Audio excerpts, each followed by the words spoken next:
మోర్తాడ్ మొండివాగులో సురేష్ అనే వ్యక్తి గల్లంతయ్యాడు. గజ ఈతగాళ్లతో గాలింపు చర్యలు చేపట్టి మృతదేహాన్ని పోలీసులు వెలికి తీశారు. ఇక మృతుడు కామారెడ్డి జిల్లా మద్నూర్ మండలం కోడ్చెర గ్రామానికి చెందిన వ్యక్తిగా గుర్తించారు.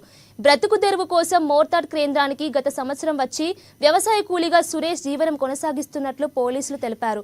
ఇక భారీ వర్షాలకు మొండివాగు పొంగి పొర్లుతుండగా మంగళవారం మధ్యాహ్నం చేపలు పట్టేందుకు వెళ్లి ప్రమాదవశత్తు నీటిలో గల్లంతయ్యాడని వివరించారు.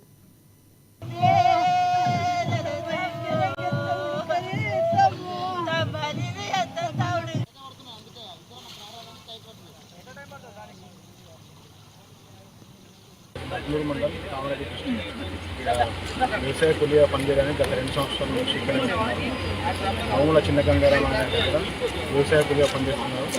నిన్న సాయంత్రం 3 గంటల సమయంలో చేపలడానికి లక్ష్యంగా జారీ పడిపోయారు.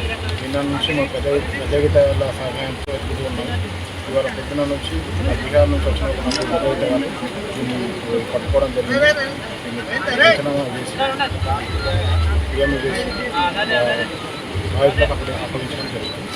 అలాగే ఇలా జరగకుండా మోర్తాడ్ మండల ప్రజలందరూ ఈ వాగుల చుట్టూ తిరగడం, వాగులలో కూడా చెరువుల దగ్గర చేపలు పట్టకుండా మద్యం సేవించి చేపలు పట్టడానికి వెళ్ళి ప్రమాదవశాత్తు నీటిలో పడిపోవడం జరిగింది.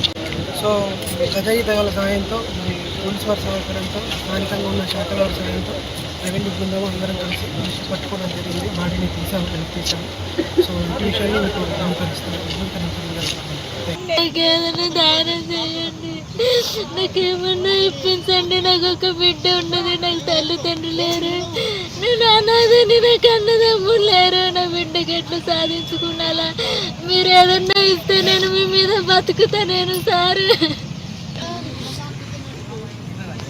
నాకు ఏదన్నా దారి చూపించండి, మీకు దండం పెడతా. నాకు ఒక